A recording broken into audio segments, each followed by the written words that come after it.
Сегодня наша беседа на английском. Today this evening we decided to switch to English because people would ask us to switch languages, and we decided that we should switch from Russian to English, not from Russian to Uzbek.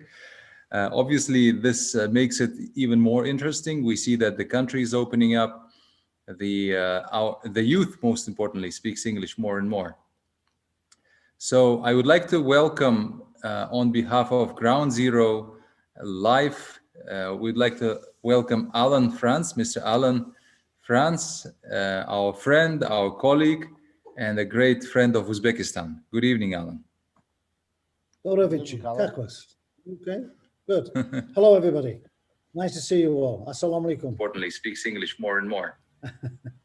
So I would like to welcome, on behalf of Groundzero Live, we'd like to welcome Alan two of us? Alan,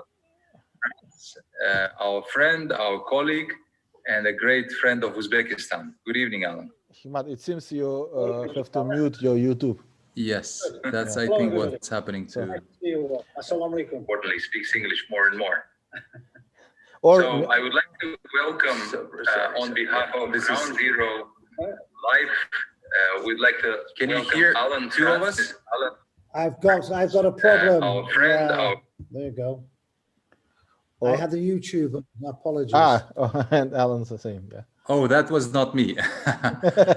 Nice. That Yeah. was you.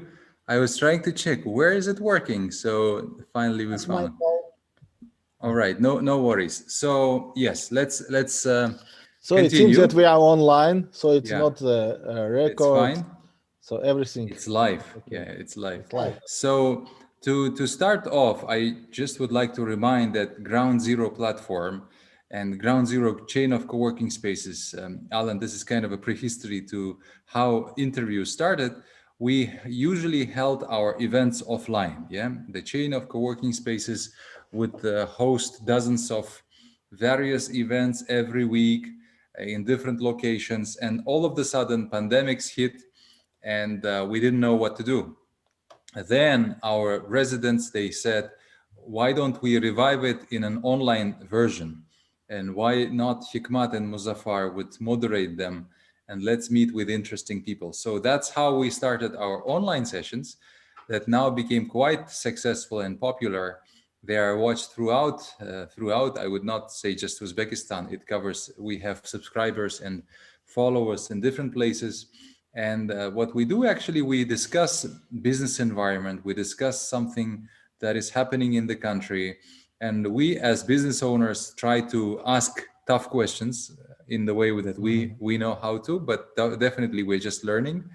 Now, today, this specific discussion is being held within Global Entrepreneurship Network. That is the fourth one in Uzbekistan, that is hosted by Team University. And the overall topic is entrepreneurship and education. So since Team University is entrepreneurial university, and Alan is the chairman of the board of trustees of Team University, we asked him to give us a favor and have a conversation about an interesting topic that is called modern approaches to teaching.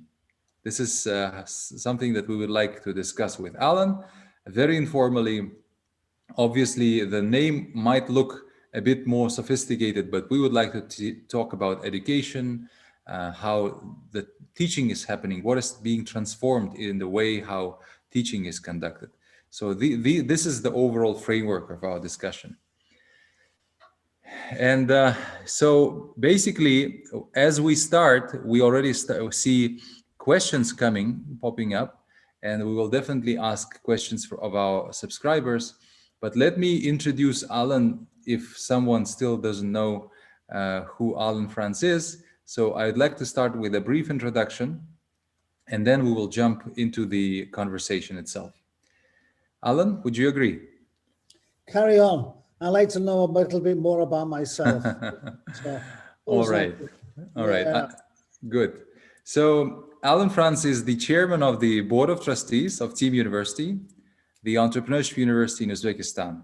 He's an expert in higher education, and he's the holder of Order of British Empire, something that is abbreviated as OBE. This is recently what I learned, something that was new to me as well. Who was the first vice rector of Westminster International University in Tashkent for 18 years.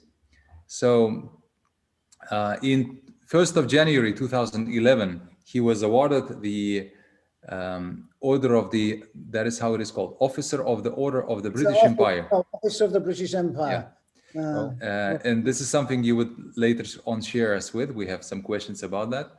Graduated from Liverpool University and has a number of certificates on in education, but one of them is from Leeds University and also from Paris University. Yeah. Yeah. Interesting. So once the ambassador of UK, Rupert Joyce, said that this award is the recognition of Alan's efforts that has been done for 9 years and onwards, obviously, later on.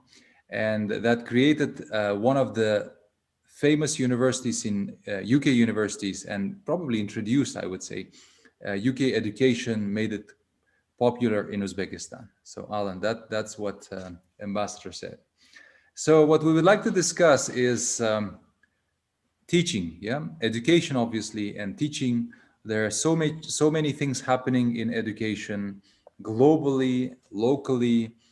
You have been in the center of the reforms, transformation, and as a person who understands the global education, I think our followers would really enjoy knowing the trends, knowing the challenges of Uzbekistan. As a person who lives in Uzbekistan for quite a while, I think you are the best person to have a conversation with about the future of higher education in Uzbekistan.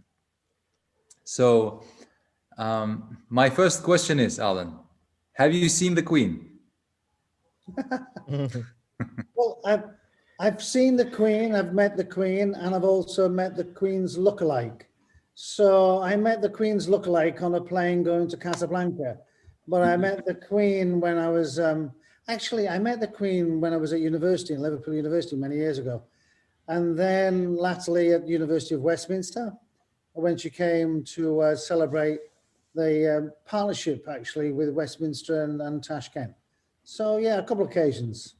And also Prince Charles and everybody else. So the question is, does she have a sense of humor? She has to have to be able to be in a position of running. I've seen so many stupid prime ministers go through. I mean, how else would you have to survive over 60 years and meeting some of the stupidest people becoming prime minister, including the current one? But that's my politics. But nevertheless, I'm sure she has it, and she has expressed that sense of humor on a number of occasions. Wonderful. Alan, okay, now we will start with the serious questions. Yeah. So, Alan. So you mean the Queen is not so serious for you? I mean, I don't think so. Okay, I'll have to say that I suppose I grew up as a Republican. I would not necessarily favor the Queen, but I mean, she is an institution. Yes. But she's a personality.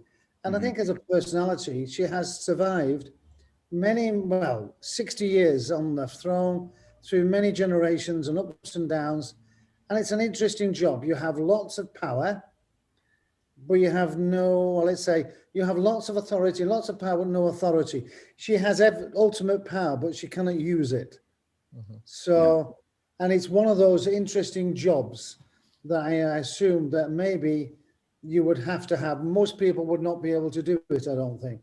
So I do admire her in that sense, even though I don't believe in the Queen as an institution, but that's a different matter. So I see. Nice. So, okay, coming back to our conversation now, Alan, I would like to ask you a question that is about the higher education. Overall, you have been in the center of all this, in 2002, when you just arrived to Uzbekistan, there was one picture, one situation. And I would say that it has changed, right? So what would be your assessment of the current situation? Where are we in terms of our higher education? Is it progressing? Is it regressing? Is there something good happening in higher education? or maybe not happening? I think, okay, look, even though the things were bad in 2002, there was still a good core of good academics, good teachers. But there were good academics and good teachers in a bad system. And the system not only was bad in many ways, I'm sure all our listeners or our viewers would know what I mean. But the fabric, the buildings were bad. There were no heating, no electricity, poor toilets, very bad conditions of classroom, no investment, no computers, nothing.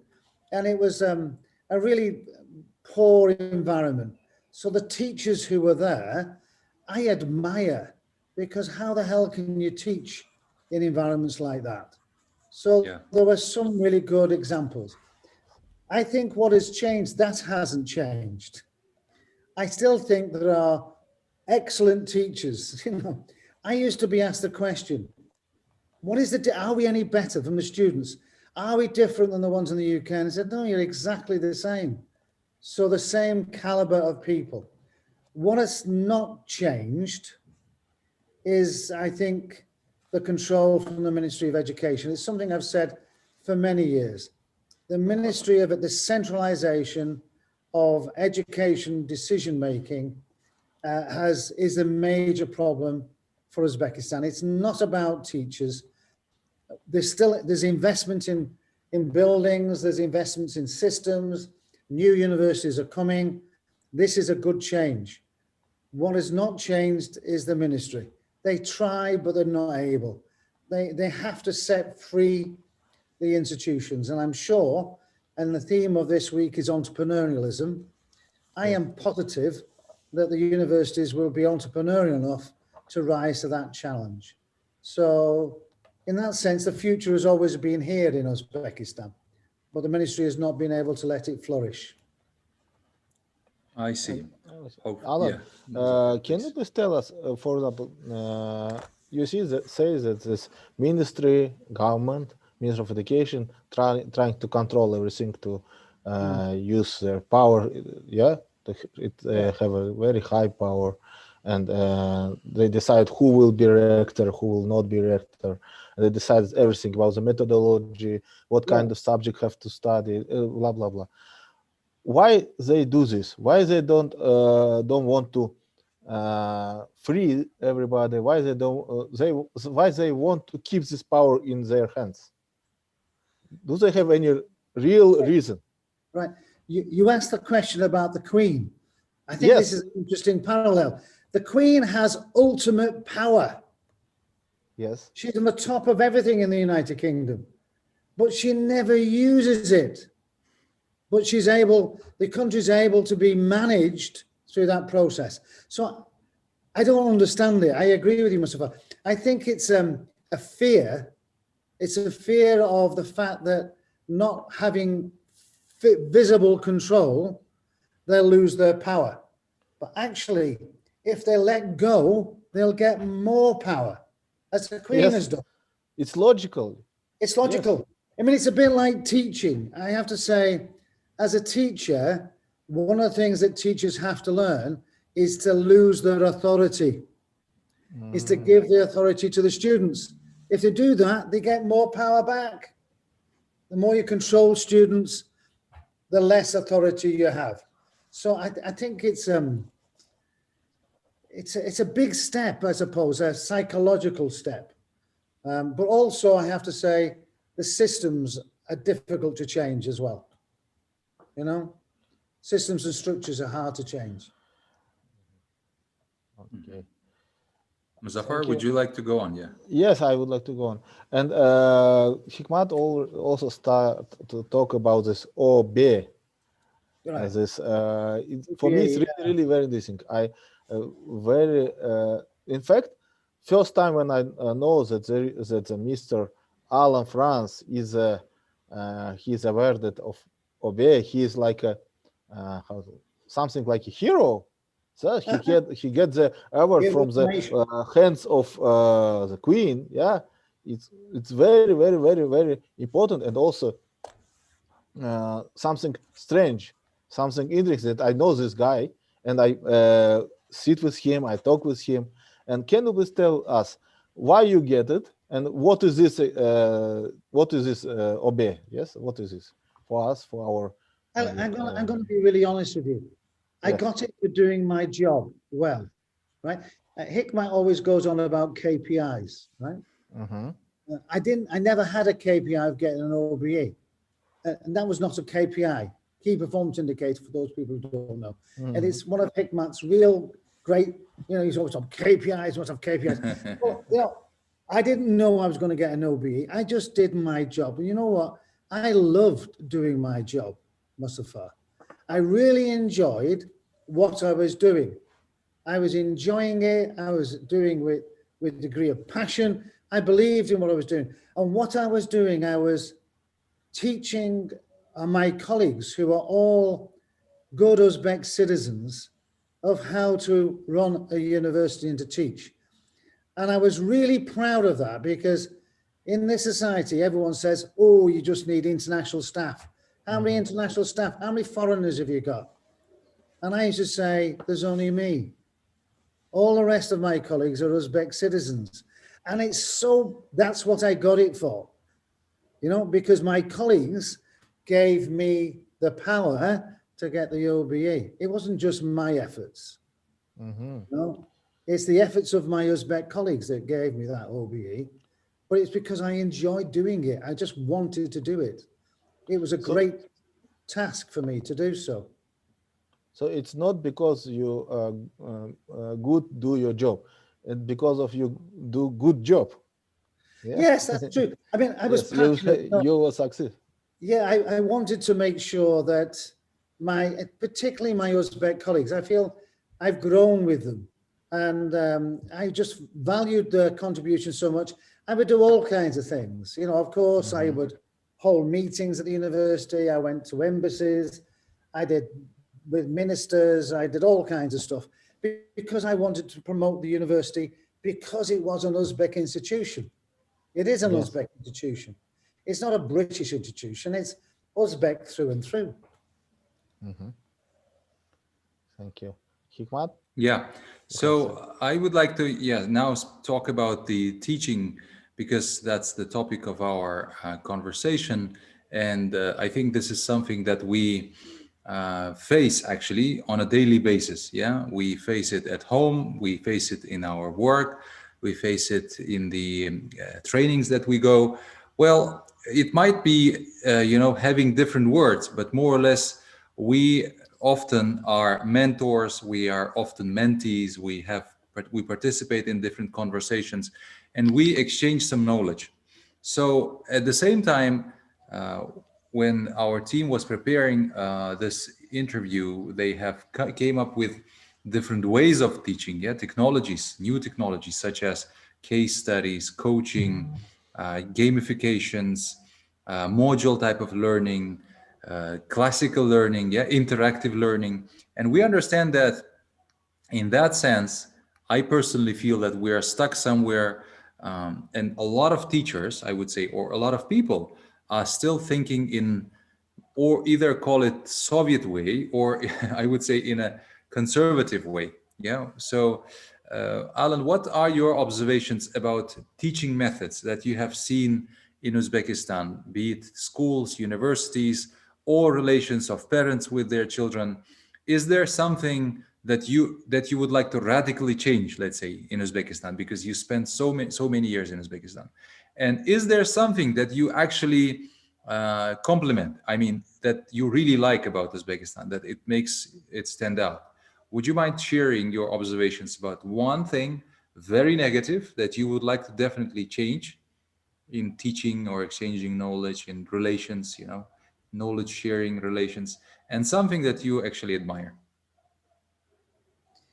Wait, I'm going to say the same thing. I admire it and I don't like it. So the first thing I don't like is when you go into a classroom, all the students stand up. Right? No matter who or whom the teacher is, whether good, bad, or indifferent. You walk in, they stand up. Now, I do a joke. I walk in, I tell them to stand up, tell them to sit down, tell them to stand up. Right. This is bad because it's how to say, it's giving the power to the teacher, no matter how good they are. Yeah. But And maybe they, it's respect. they may not deserve it. The teacher might not actually deserve that respect. It's good because it's respectful. You know, I believe that as a teacher, it's quite simple. I respect the students and I expect them to respect me. But that's because I would do a good job. If I don't do a good job, I don't deserve my respect. And so I don't make them stand up. Okay, they clap at the end, they say how great it was, but if my feedback, and one of the things I would change, Hikmat, is that I would make it compulsory for feedback to teachers about from the students, about the perspective of their teaching, because that's the only way teachers can learn. So the best thing is the respect that's shown to teachers, and the worst thing is the false respect that's shown to teachers, because then they will never change. If a teacher thinks, oh, my class stands up and says, thank you, Paul Bullin, I'm not going to do anything. But one last thing. My colleagues in the university, we used to always complain the students didn't turn up. And I said, well, they don't turn up because they think it's useless. So this is a reflection of you, not of the student. You know, think about what you are doing wrong, not what the students are doing wrong. And that's one of the problems, you know, the lack of respect the teacher has for the students. So in other words, you are saying that we have very vertical hierarchy, between students and teachers, pupil and the students and professors, like pupil and teachers. On the other hand, there's absence of reflection. Yeah, you are saying that there's no teachers, feedback, no reflection. Yeah, true. Yeah. And you are saying that this is something that that universities should change. And I'm thinking about, on one side, as a country, we actually declare that we want to become innovative, we want to be competitive, etc. So many declarations.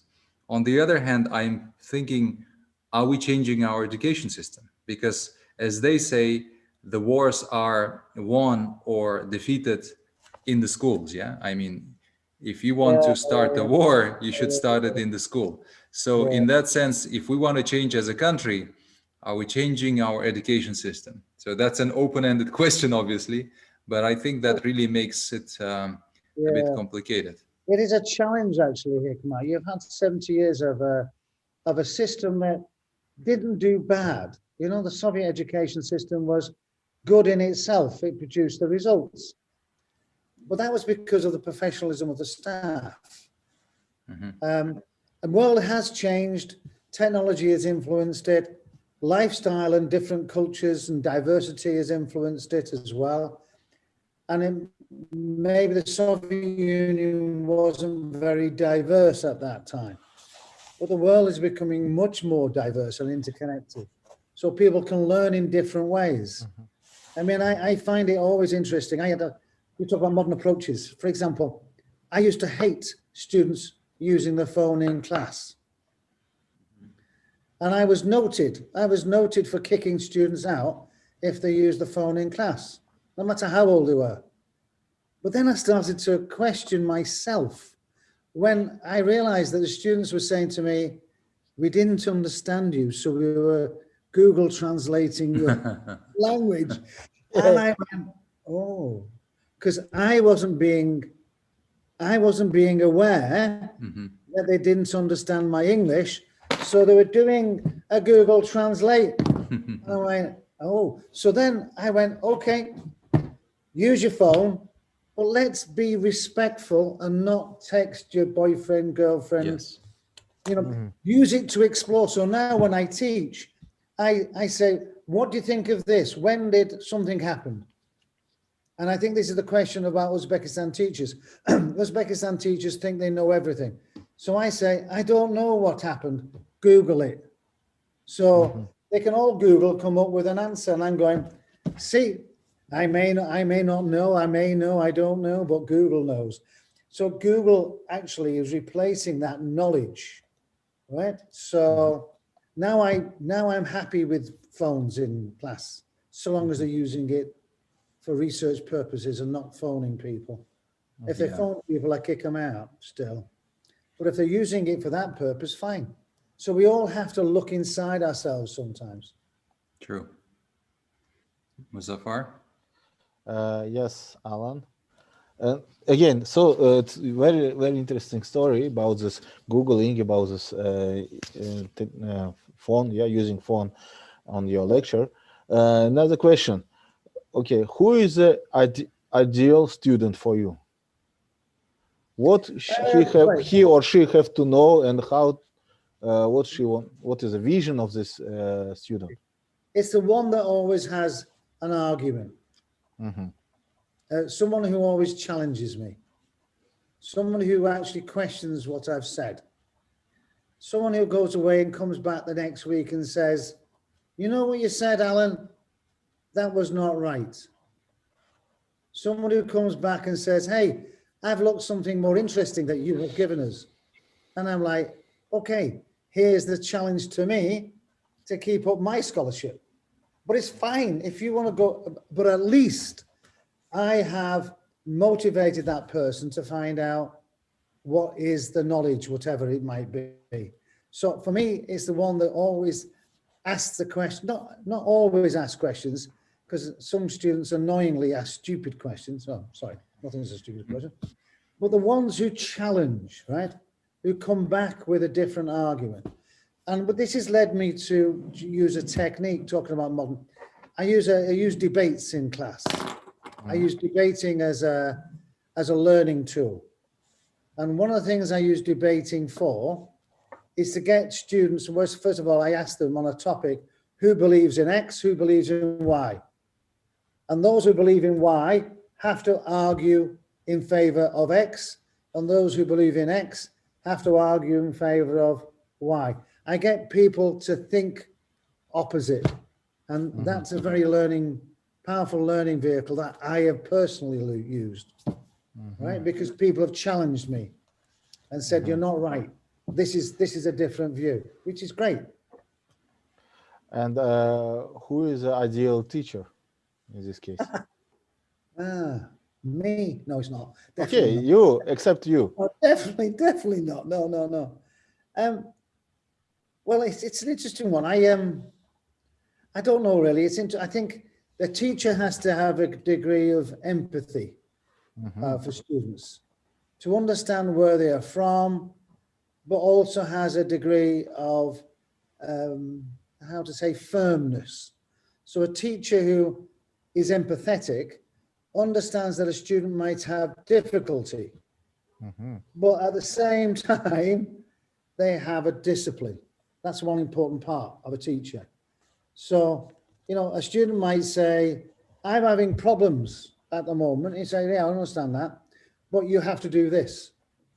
So the teacher still understands where they're coming from, but also understands the student has to actually have some form of discipline in learning. I mean, I understand that because I'm probably the worst student you will get, right? I'll find every way not to meet the deadline. I'm extremely lazy. I'll do things at the last minute. I won't turn up to class if there's something else more interesting. I wouldn't read a book if I'm told to, right? But if I'm interested, I'll do everything possible. And that depends on someone making me interested, but also telling me I have to do it. That's in my eyes. That's my best teacher. It may be different for you, Muzaffar, actually, but that's my best teacher. Someone who tells me what to do to what extent, but understands what I'm like. And the third question, the place where these ideal students and ideal teachers meet, what is ideal university? Well, I think it's anywhere. It's Muzaffar, and I talk about universities like religion. Yes. Yeah, religion never goes away, neither should universities. Universities should be everywhere, Muzaffar, to be honest. You learn anywhere and everywhere. And it's an interesting one that we are conditioned to think that we only learn when we go to the classroom. Hey, no, that's a small proportion of your time. And with technology, people are learning all the time in any place. I mean, my background, no computers at university. Yes, I did. I used to have punch cards. I used to do these cards, ticker tape, awful machines. Now you can learn, you can gather knowledge anywhere, you can learn anywhere. Yes. And I think we have to acknowledge that, but there is a requirement that students like is to socialize, because learning is also a social process. So I think your example of Groundzero, for example, is great because it gives an opportunity for people to come together in a physical space. Now with coronavirus, we have to invent other spaces, but the social networking space is one. So there are ways in which people create the space where they can interact and socialize, because learning it's got to be social. I know there's geniuses that hibernate and stick themselves in a cave, but they're not many, right? They're very. It's just a it's mistake. just yeah. They're a bit It's off. error. Yeah, but I bet you when you're growing up through universities, Mustafa, try to learn off Hikmat, because I know you were students, but you probably learn. I think Hikmat was the bookish one, wasn't he? He was always reading. Was Hikmat? Yes, you are right. He always sit in the library, Right. and yes, always. So you went to Hikmat and said, "How do we answer this question, Hikmat?" And he'll go, "Tell you." No, actually, he always had several responses, and he would probably just insist that he's right, and teachers were just tired of debating with him and just give him a He's my ideal student. Yeah, thank you, Alan. You are my ideal teacher. I'm your student. So we find each other. We'd have endless arguments, I think, but good arguments. You know what I mean? Good arguments. This is what I like. Anyhow.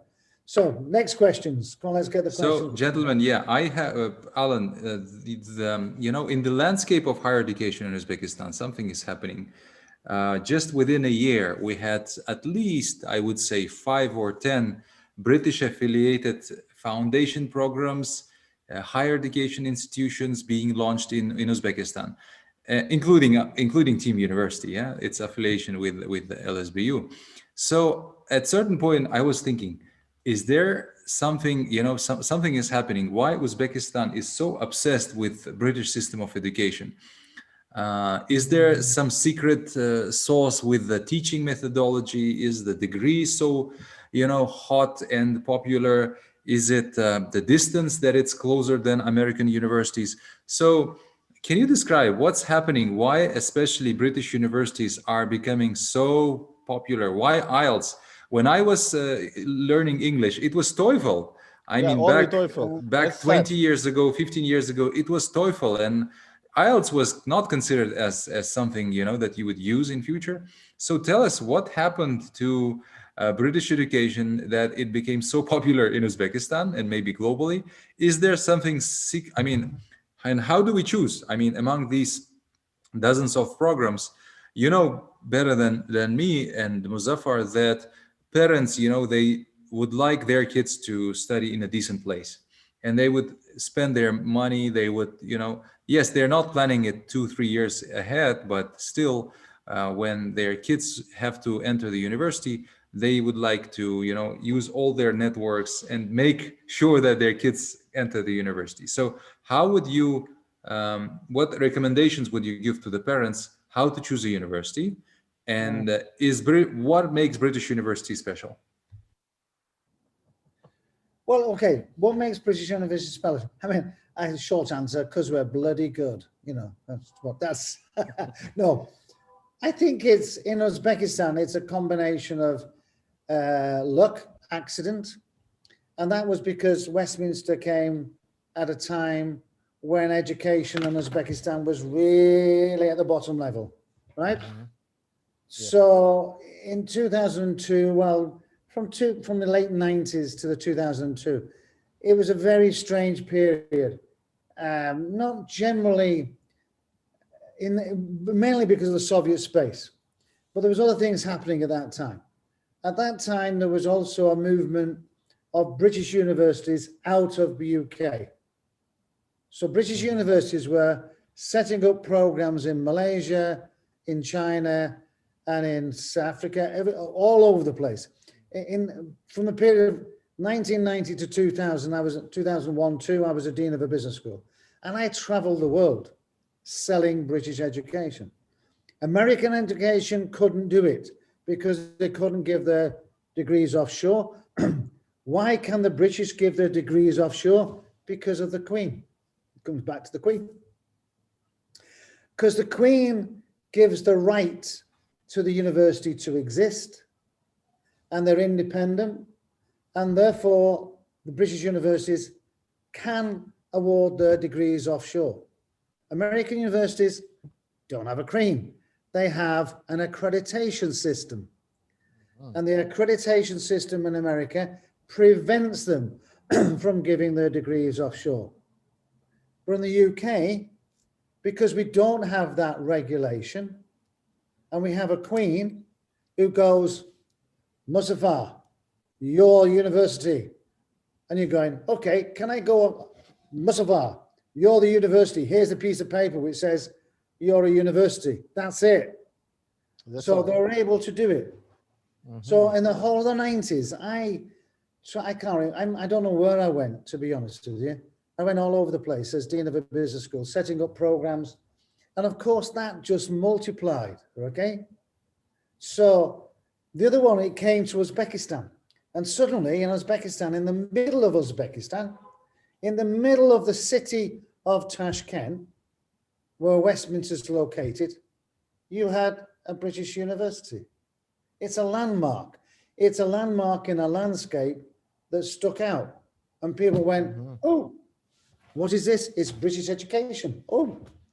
So I think that was a way in which it changed people's perception in the country. Of course, people went out to the States because to get TOEFL, you basically were going to get an Excel program or a leadership program or some scholarship to go to the States, correct? Yes. And if you went to the States, you stayed in the States because nobody wanted to come back to Uzbekistan. So let's say majority would stay, not everyone, but I came back. That's because you had to get married, Hikmat. True, yes. yeah. Not because you wanted to come back. You had to come back to give grandchildren to your mother. Don't lie. That's the main thing. Look, therefore, nobody came back really with an American experience. What happened was that as Westminster grew and MDIS came on, it was British. So it kind of gathered the momentum. And then IELTS, worldwide, IELTS took over, mainly because of an accident. It's a much better exam than TOEFL. And increasingly, the world became British, not American. So to get into German universities, you had to have IELTS, not TOEFL. To get into Spanish universities to do in English, you had to have IELTS. To get into Chinese university to do English, you had to have IELTS. To get into a Malaysian university, you had to have IELTS. The British Commonwealth, and you got India, 1.3 billion people. They had to have IELTS. China, 1.3 billion people had to have IELTS. The British Empire ran on this. Australia, New Zealand. America alone required TOEFL, maybe Korea, because it's an American colony, maybe some parts of Latin America, but the majority of the world really was British. So I think that's the accidents that happened. I don't think one is better than the other, to be honest. They're just different. So something new I learned, that Korea is the colony of the United States. That was wonderful. Well, Hikmat, you're very politics. Okay, I'm still young to discuss this. Yeah, Alan mean South Korea, not North Korea. No. Well, yeah, South Korea. Trump tried to make North Korea, but he couldn't afford it. So. So before I pass the mic to Muzaffar, I just would like to say that we have many questions coming from our subscribers, interesting Right. people, including Anwar Nizamov, Rahmatullah Ahmedov, Elior Mominov, Laziz Hello, Tursunov. everyone. I hope that Muzaffar Yeah. probably will have a chance I to will ask read their it. Yeah. questions. Yes. And first, before reading this question, I just to remind that we are online. Please put the likes or dislikes, read some questions, and once again, I would like to remind that we still have a winter intake in Team University. So in order to talk almost every day with Hikmat Abdurrahmanov or with Alan France or a lot of Ali Sherif, you can Even with just go. Muzaffar Kasim. Even with Muzaffar Kasimov, I don't know, not a lot of people would like to talk with Muzaffar Kasimov, but by the way, and go to Winter Intake, go to Team, and became a student of Team University.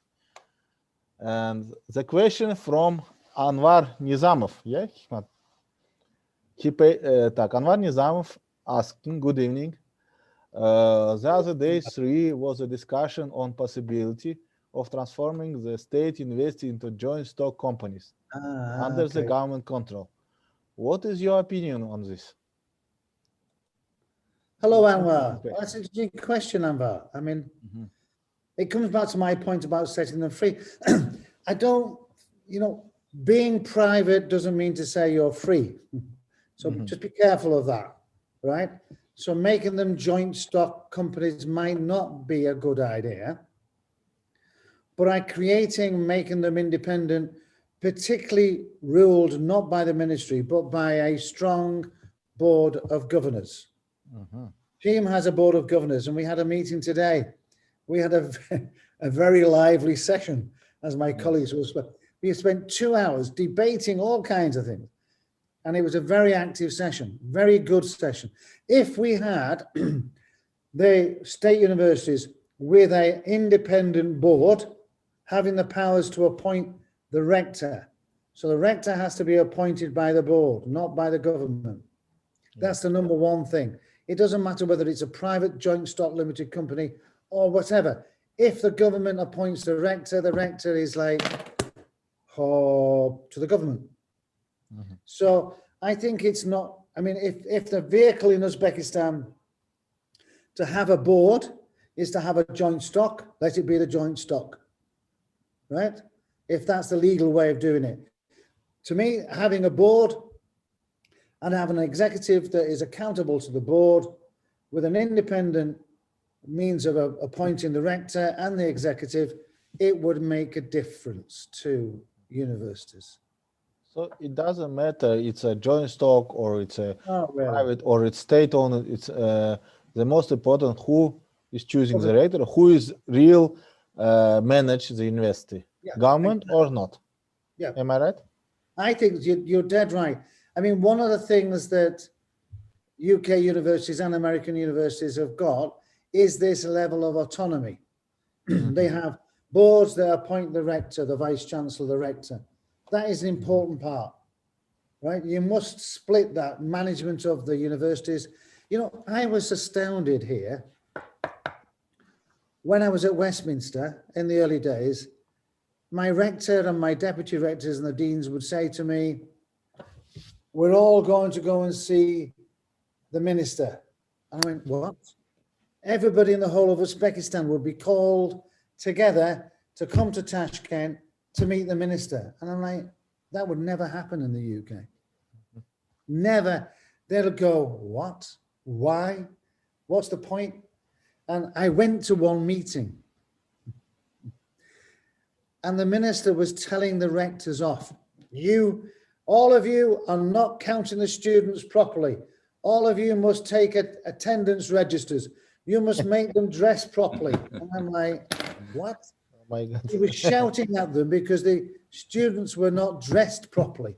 And this is all the rectors of the country in one room with some ministers telling them off, shouting at them because students were not dressed properly. And I went, No wonder you're not going to go anywhere. So Right. it's a type of Uzbek education. Well, that So to me is minister teaching rectors. But I mean, he didn't listen, Mustafa. He didn't listen to the why.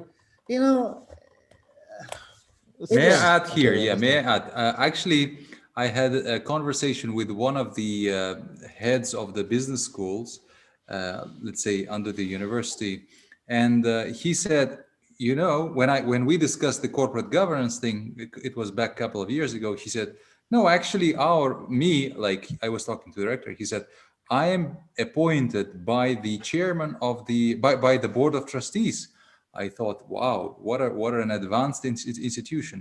And then he said, and then we moved to another topic. Within 15 minutes, he was actually complaining that he had to go to each individual members of the boards. And that was a huge challenge because each of them were either ministers or chairmen of some committees. and I was kind of, so sometimes it is formally there. So when you say that director has not to be appointed by the minister but by the board, I would just add not only formally but really appointed. I mean, otherwise Yes. I was writing a post on Facebook a couple of days ago, and one user corrected me saying, you know what, you speak that corporate governance is a new thing. It actually exists in Uzbekistan since 2014. And he sent me a link to a paper signed by the government that you have to, like, it was a directive, you have to introduce corporate governance in higher education institutions. It was in 2014, so what an advanced decree. But then I asked back a question. Thank you very much for this comment. Would you mind mentioning any independent directors in any of the higher education exactly. institutions? And there was a silence instead of the response. I know that piece of legislation actually, because I've always wanted to have a board of trustees for Wyatt. And I started in 2002. And one of the things that disappointed me, I never got it when I left in 2019, because the major problem was two things. One, independent boards, members. I wanted independent members. Secondly, who appoints the rector? Yeah, and And this independent members should be real independent. For example, like today, our today board meeting. Yeah, We see absolutely. 3 independent members. All of them, Actually, not 3, actually 4, but 3 of them was not agree with proposal from the shareholders. Yeah, not. All 4 didn't agree, to be honest with you, Mustafa. Huh? All 4 didn't agree. All 4, okay. All 4 all did 4 not didn't agree. agree. So the decision was according to that, as we discussed and everything, but the decision was said by independent directors. Yes. Yeah. So it's Well, I should, okay. We discussed. There was a lot of arguments. By the way, finally everybody came to one decision, and nobody says that. Yeah. Oh, I pay the money and okay, do whatever what I want to tell. This is impossible in our government universities. Well, I think that's the problem, because Hikmat was right. I think the problem is there's a suspicion that members on the board of universities will have a vested interest. And it normally means vested interest in taking my son, my nephew, my whatever it is, that's the problem. So, colleagues, I have next question. There's a very interesting question from Rahmatullah Ahmedov, who is asking the following: can Wyatt, Webster, and other foreign educational institutions serve as a role model from whom local state unis can learn and adopt their teaching model? How effective that can be in the local context? What do you think, Alan? Say that again, sorry. It was quite a difficult question. Sorry, go on. Yeah, so the question is, we have internationals, yeah? Can these so can these institutions serve as a role model for the local state universities? And in terms of adaptation of their teaching model, in terms of their best practices, and how effective that can be in the local context? Well, actually, That's a great question. I don't know who asked that one, but thank you very much indeed, because It was the Rahmatullah rationale. Ahmedov, yes. Oh, wow. Thank you, Rahmatullah. This was the rationale for setting up Wyatt in my eyes. And it was something I discussed with the president and other ministers, that Wyatt should not be seen as an independent institution going this way and everybody else. It should act as a role model and spill out into the other domains. That was difficult to achieve in the short term, impossible, you couldn't do it. I think though, after 18 years, it's happening. It's happening now because graduates have moved into different places in ministries and everywhere else. Other institutions have been coming to Wyatt and looking and seeing, and maybe they cannot do what Wyatt does, but they've tried to explore applications that Wyatt would have. It was difficult to make colleagues understand from other universities when they came around Wyatt. They came around Wyatt and went, oh, the toilets don't smell. How do you get the toilets not to smell? Now, you might think that's a bit of a simple, stupid comment, but hey, I went to Anderjon University and I was desperate to go to the toilet, and there was a panic when I said, I need to go to the toilet. They're like, they froze. And then somebody gave me a key and I went off. I thought, at least I'm in the rector's toilet. I opened it. Oh, I mean, it could have cured coronavirus. I can't. If you could bottle what was in the Anderjon University toilet, that would kill we would have a coronavirus. vaccine for coronavirus for the whole of the world. But it's a simple one. They did, because, okay, we had a view that because of student feedback, students would say to us, if we're in an international university, we need toilet paper and we need soap. Now, I know that's silly, but it's actually true. Because if we have a toilet, there's no toilet paper and no soap, hey, we're not doing our job properly. So at least maybe some of the universities went, oh, we need to get feedback. Now, at the other end, to explain to local universities the independence of the student record system, right? And the quality assurance process was like talking Chinese to an English person, They were like, a student record system, what's that? It's like a space terminology, yeah? Yeah. It's just a record of all students held independently by the university. They all went, really? What does it do?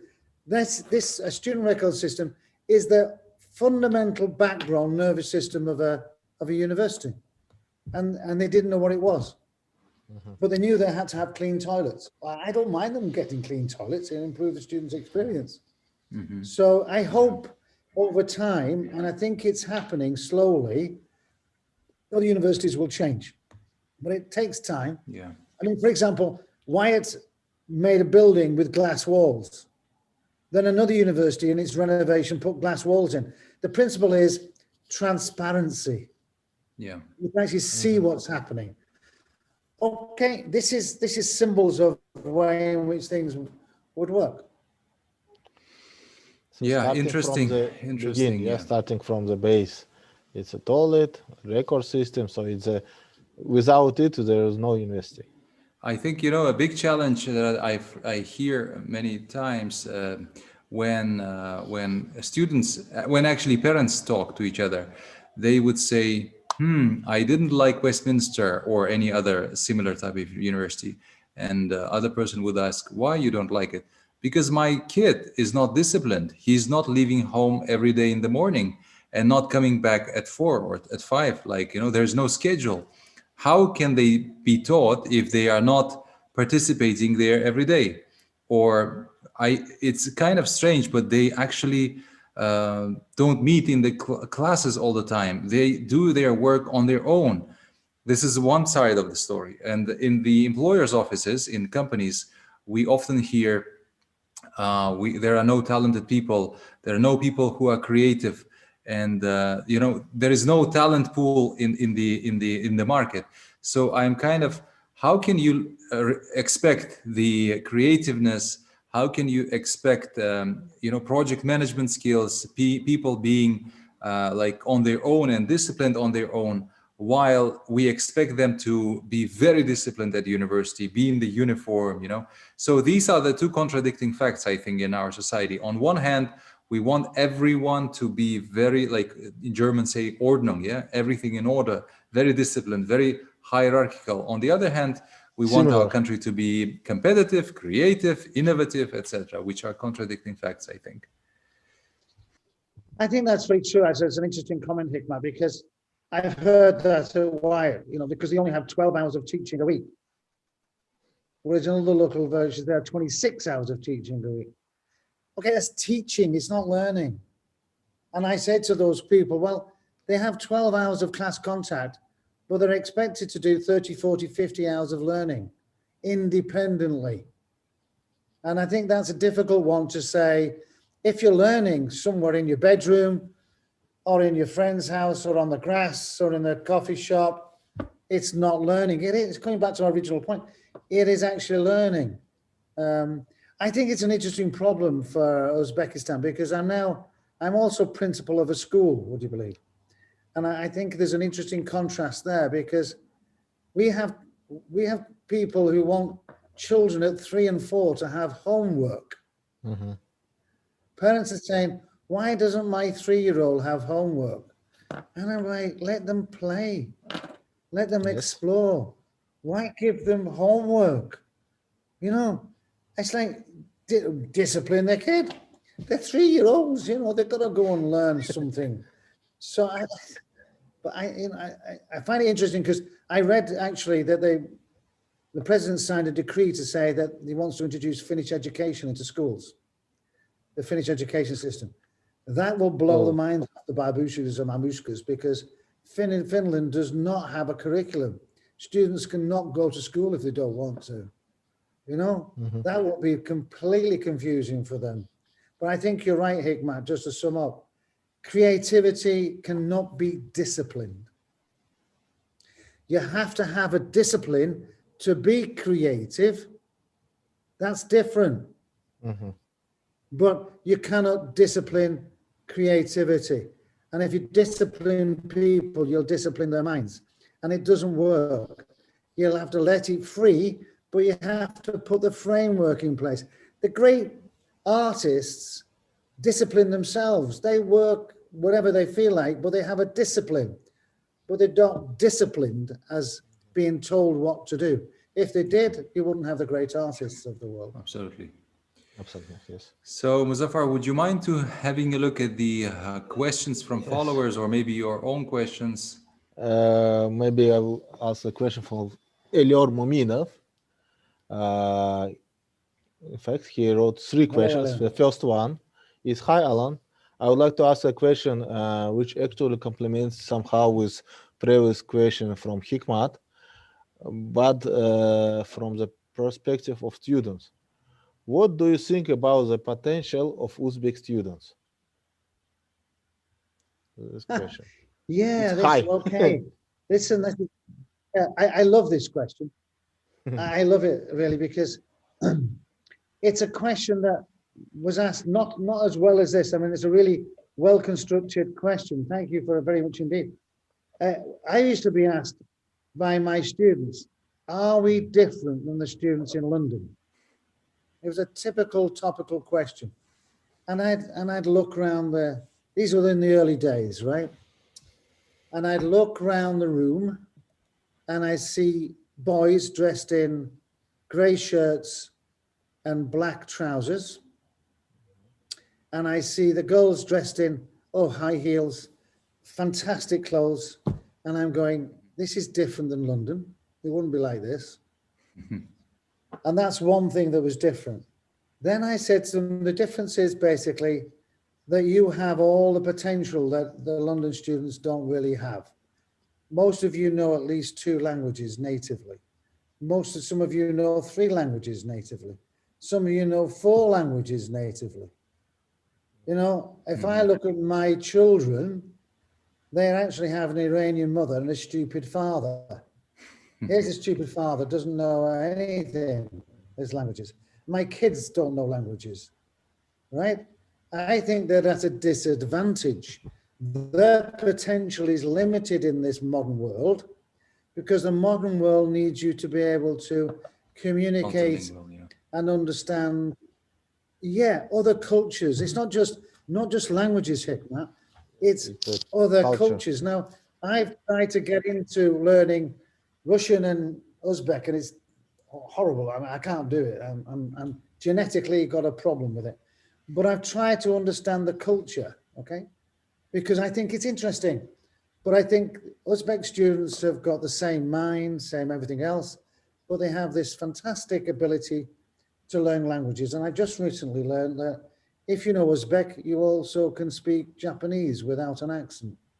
So, hey, you've got so much potential to rule the world, you know, because unfortunately English is a dominant language, but the English don't know anything else other than English, and they're a bit of a dinosaur. So I think I'm the last of the breed. I'm going to die. You know, I've got my grandson who loves dinosaurs, and I said to him, "Granddad's a dinosaur," and she goes, "Yay!" So I think potential for Uzbek students is enormous because of those characteristics. And the last one, just to say, which I used to say, you come from Uzbekistan, and nobody knows where Uzbekistan is, because that then can start telling a story. So if someone goes, Uzbekistan, where is that? You have an entree to build a network. When I say I come from UK, people go, London. And I'm going, oh no. So I say Manchester. So what they say is Manchester United, Manchester City. It's awful. You know, I'd rather be from Uzbekistan, and people go, where? What is it? Who lives in Alan, Uzbekistan? you know what, Alan? You are a born orator. I have never heard such a beautiful story of how being in the middle of nowhere is an advantage. No, I will tell a story. When I was in China, I live in China, if you remember, when we meet with some ladies, so usually they start trying to speak some English and in fact not know. And then when I speak Chinese, they became very happy and asking, "Where are you from?" So in Chinese, Ni Zainar. I said, I'm from Uzbekistan. Uzbekistan. They ask, where is it? Yeah, I said, may go Canada Jongda. So it's mean between Canada and United States. So after that, they respect you very well, because the Canada, it's like a pleasure, and United States, America, it's everybody knows it. And so it's a half. So you do the halfway. So then they give you the beer, and you go to the restaurants. It's easy, very easy. But you see, Mustafa, you turned a question like, where the hell is it, into an advantage, into a network. And I think that's what Uzbekistan students should learn. You have an advantage. And I think it's not just because of that. I mean, I have an advantage, because when I go to the UK and people say, where you come from, I say, Tashkent. Where's Tashkent? So I immediately have a conversation. Brilliant. So it's good. Nice. Good. Nice. Hikmat? Yeah, so actually before turning to the Blitzkrieg, the express questions, I would like to finalize with questions from our followers. So Laziz Tursunov is asking, could you please tell us a bit more about your teachers and maybe mentors? What is the most valuable knowledge you learned from them? So they're asking about your teachers and your mentors, personal. Right. Well, thank you very much indeed. That's great. I think I probably, my strongest memory, as probably most people's are, is my last days at school, because they're the point in which you're thinking about where you're going to go. Mm-hmm. And I think I had two teachers that made a big impact on me. One negative that turned into a positive, and one positive that probably turned into a positive. I'll start with a negative one. I had a geography teacher. who didn't like me really very much because I used to argue. You know, I'm a bit like Mustafa. I told you before. Like Muzaffar, yeah. Yeah, so I was always cracking a joke, and I was making, and A lot of teachers don't like me. The same. yeah, because I'm actually Mustafa. I think that's true, and I probably do the same thing. So he always gave me as an assessment. We had a scale from A to F, right? F being fail. Yeah, yeah. Every piece of work he gave me was -6 dash dash dash dash dash F. It wasn't just F; it was F 6 times minus. Well, So he kept on. He just destroyed. I loved geography, absolutely. I wanted to be a geography teacher. I wanted to do geography at university. I want to be a geography teacher. I really loved geography. So we were coming up to the end of school exams, and it's a choice. These are important to go to university. So I did geography, and I got the top mark. So that's him done. So the geography teacher made me work. Although it was negative, it made me study because I went, despite him, I'm going to do well. The other one was a history teacher. He was a completely the opposite character, very inspiring, great guy. Call him, I can't remember his first name, he was always on first names terms. He always was able to give you empathy. And when I told him that I wasn't too sure what I wanted to do in life, as you did when you were 18, he turned around to me and said, "You're going to be a teacher." And I looked at him and went, "No way. You know, you're going to be a teacher." That was, I can distinctly remember where he said it and when he said it. And as I walked out of the classroom, I kind of turned around and just shook my head and went, "No chance." And after, and I tell you what, as we were going to come into this meeting, I thought, how long have I been teaching for? And I can only remember that I started teaching 2 years before I got married. And so I thought, I'll remember when I got married, what year. So I had to look it up on my marriage certificate because I'd forgotten. I hope, yeah, your wife will not watch this video. Hey, look, listen, she forgot the last anniversary, so I'm one up. So I started, I've forgotten now. I started teaching in 1975, I think. Okay, so that's 25 plus 20, 45 years ago. Right. Yeah. Great. So, and I remember my first class. I had prepared for the whole of the year, and I taught the whole of the year in 1 hour. And I went, oh my God, what do I do next? So I'd gone through all my material for the whole of the year. So I went, I'll just repeat it. So just as a comment about modern teaching technologies, one of the things I'd always say is tell it once, tell it twice, and then tell it 3 times. And maybe it sinks in some point. So Wonderful. Wonderful, yes. So I think that was a great discussion. Thank you for sharing personal stories and sharing some of the knowledge that I hope that teachers, people who are responsible for education would watch if they know English, and or maybe their kids would translate and they would say, aha, maybe that's the time to change. But we still have our express, let's say, questions.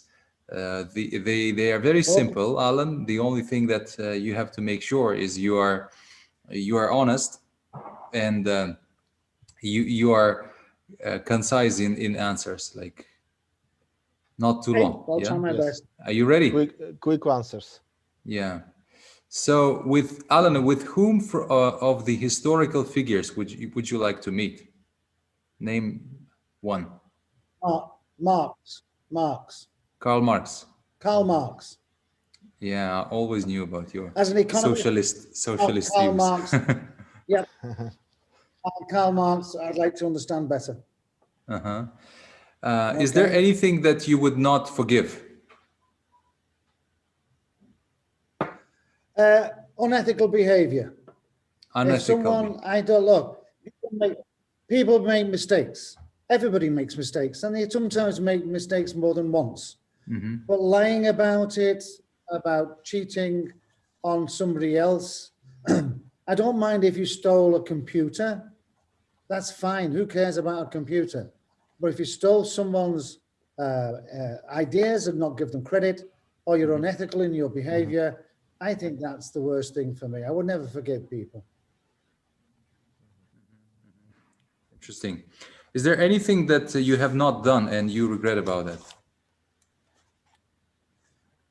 I don't have any regrets. The worst thing I remember once when someone was asked about their time, they were about to die. They said, "What would you like to know?" They said, "Well, the thing is, you should never have any regrets. You should not regret anything. Yeah. Whatever you've done, you've done." And of course, maybe I didn't like what I did, right? I may want to do something else, but you never regret it. What I would love to have done, perhaps, is I would have liked to have been able to ski. But I bought a pair of skis and I used them for 1 hour and I've just sold them. So that's probably the only thing that, and well, maybe I should have learned a language, but I don't regret it because it's difficult. I just have to accept it. But learning a language, learning Russian and learning Uzbek in Uzbekistan after 18 years, I feel it's not regretting, actually, to be honest. It's shameful. I don't regret not learning. I feel so ashamed that I have not learned Uzbek or Russian. So ashamed of myself. Well, there is so much time yet. So, Alan, it's actually the end of the year almost. So take your notebook and please create this New Year resolution. Include Russian or Uzbek. Well, shall I tell you the secret of why I don't know it? I have too many friends in Uzbekistan who are Uzbek and speak Russian and Uzbek. So when I go to a restaurant and I attempt to order in Russian or Uzbek, my friends repeat my order. So either I get 2 of everything or I get nothing. It annoys me intensely. And I say to them, "Shut up." And then what happens is the waiter or everybody else turns to my friends and says, "Is he speaking Uzbek or Russian?" And so I will try my best. Perhaps maybe one day in my next life, I become a multilingualist. We'll see. Agreed. Alan, what was the best moment in your life? Do you remember? Oh, I should say getting married. Why she should? Well, But you would, yeah. You never know who's watching it. I should say, but I know my wife would know I'm lying. I should say it's the birth of my daughter, but she'd get big-headed and think, what about my brothers?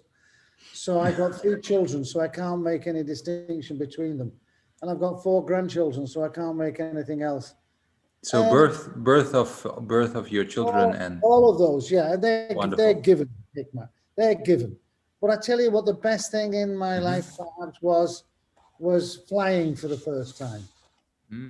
Interesting. When was that? I mean, what that was age were you? I was 18. 18. And I went to Italy with my brother. And so it was Rome, yeah? Plane. And I think since I was 18, I've never stopped flying. I don't know.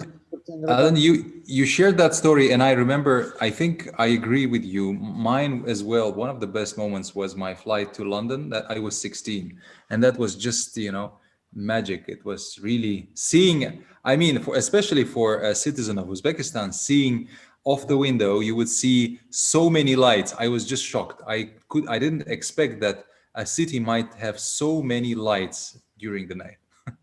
That's interesting. That's probably true. It's a beautiful city at night, London, actually, when you fly in. It's great. All right, so we continue. What would be the recent movie that impressed you a lot, the most? Right. It's an odd choice, this one. It's called Turin Horse. It's probably Trojan Horse. Turin Horse. It's probably the worst movie you will ever see. It's a very depressing movie about 2 people, mother and daughter, a father and daughter who have a horse and live in very bleak conditions. They only have a potato for eating, and it's a very simple, boring life. And it's done in black and white. There's no storyline. It's just the mother and father in this very damp old house, and they go through a ritual every day. And unfortunately, the horse dies, so it's really quite sad. But it's a captive for me. It was you could not stop watching it, even though it was a bit pointless to watch it. I mean, I might be odd, but I don't particularly like the blockbusters of movie world. I tried to watch one of James Bond's films, Goldfinger, the other day, and I went, oh, I couldn't. After about half an hour, I felt like switching it off, you know. But the Turin Horse. It's really difficult to surprise you, huh? Yeah, I know. My wife goes to this alternative cinema in Manchester. In fact, she's the queen. She's the queen of it. She's been going for years.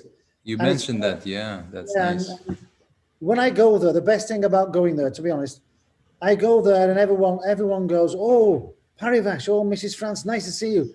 And, you know, in Tashkent, I walk around going, oh, Mr. Allen, Mr. Allen. In this cinema, everyone goes, and then they turn to me and look at me and go, who are you? And I'm like, I'm with her. Oh, okay. And, you know, only the few that know me as Paravash's husband would say hello. The rest will just ignore me. But they will all like, oh, Mrs. France, Paravash, really nice to see you. And they shake her hand, and she gets free teas, and she gets the best seat in the place. She gets a plaque on the back of the thing because she watches films all the time. You know, her favorite film is like a film which is made by a Mongolian artist that is dubbed in North Korean and is in black and white, and it is a pointless story, a bit like Turin Horse. And she goes to all of these interesting films, but she's a star in that cinema. So I see. Okay, so the spelling is Turin, Turin. Turin Horse, yeah. Don't watch it, Matt. It's okay. Agreed. Yes, I won't, but I should to understand you more. Okay, so we continue. If there would be one thing that you could change in this country, I mean Uzbekistan, what would that be? Wow. Yeah. Okay. Only one thing. That's a challenge. No, it's a challenge. Yeah. I think what I would change is the following. When I first came here, I realized that yes means no. No means potentially yes. And maybe means definitely no. Now, I'll explain that, because when I was doing university, I would go to Abji Baraka, my rector, and I would say, can we do this? And of course, he would say, yes. So I'd go away and I'd try and do it and find I couldn't. So I realized that he said yes because he didn't want me to come back again. Because, you know, if he said no, I would go back and argue, right? And if he said maybe, I'd leave him alone. So it's not to change it. It's what I would perhaps sum it up by saying, I think sometimes Uzbek people will try to do or say things because they feel the other party wants to listen or to see what it is. They're not as honest as they could be. And that's not because they're not honest. That's not the case. Uzbek people are very honest, but sometimes they're not very direct. You know? This hobble in a car, you know. We say it's flexible. Too flexible. Yeah. So Hurmat. maybe because I come from a different culture, of course. Interesting. It's sometimes frustrating, but I've got used to it. So, as we say, culture, those cultural differences. Yeah. Okay, yeah, so they're fascinating. So probably the last question Three things to be optimistic. Yeah. Three things that you love in Uzbekistan, Alan. Ah, Again, I only love three my, things. well, I know, yeah. I love the culture and I love my Uzbek friends. I mean, I've grown to, in the early days, I had lots of international friends and now I don't have any. And it's great being with them, even though they annoy me by trying to translate every time they say it. But it's great. I mean, that is something, I don't have them in the UK. I have to say they are young, they are enthusiastic, they're professional. Um, Perhaps that's the thing I love about Uzbekistan most, is I've come to meet those great people. They're fantastic young people that I've worked with. What else you said I love about Uzbekistan? Well, I suppose I love the weather. I cannot beat the weather, and that's not something that's Uzbek, I suppose, but it's something that I actually have come to grow to like. As growing up in Lancashire, northwest of England, which was always usually grey and miserable, being in Uzbekistan, which is sunny and bright most of the time, and with all the seasons, it's fantastic. There's something I wouldn't have said I would love when I first came here, but I've grown to love the fact that now in Uzbekistan, the food culture has exploded, particularly in Tashkent. When I first came, the food culture was awful. I'll give you a story. I used to go ask, my colleagues would like French fries. And in the early days, 2002, they go to a restaurant and say, can I have French fries? And the French fries would come in three types. They would come burnt because they just refried the ones that were left over from the previous customer. Yeah. They would come great because they just cooked them fresh. And they would come uncooked because they've forgotten to know how much to put in. So you'd get a plate of uncooked, burnt, and good French fries. And my colleagues were like, "What? Why can't they make French fries?" The food was not good in Uzbekistan in the early 2000s. Now it's much But better. now, well, you know, I go to some of the restaurants owned by my graduates, which I won't talk about, but it begins with an S and ends in an S, and it's got Oshels in the middle. But they have invented a different kind of food culture. It's fantastic what they're doing with food. You don't see it in London. It's great. It's great food, you know. So there are some very creative, and they've turned the hand to something which was a disaster, I think, in 2002. Okay, Plav, Mansi, Samsa, great. But I'm talking about the diversity of food in 2002 Yes. was zero. It wasn't very good. Now it's really nice. That's three things I currently love. Culture, climate, and food. Yeah. Absolutely. Great. Alan, I have had so many chances of talking to you, but this was definitely one of the best ones. Thank you very much for being very honest, straightforward, with the sense of humor. I think Muzaffar and our followers also enjoyed. Yeah. Okay, I hope so. I enjoyed it. We kind of covered the topic of modern teaching, but we didn't limit ourselves. I think that's what makes the conversation with you always interesting. Is we discussed OBE, we discussed British education, problems of the governance, cultural things. We have heard so many new things about you in the Blitz as well, and I hope that everyone who stayed with us and who is within Entrepreneurship Week, being interested in education and entrepreneurship, being interested in Team University's education, would come probably. Yeah, Team University would be happy to host. We have a lot of open days. And as Muzaffar said, very soon, winter intake will start. That's a great chance to start education in Team University.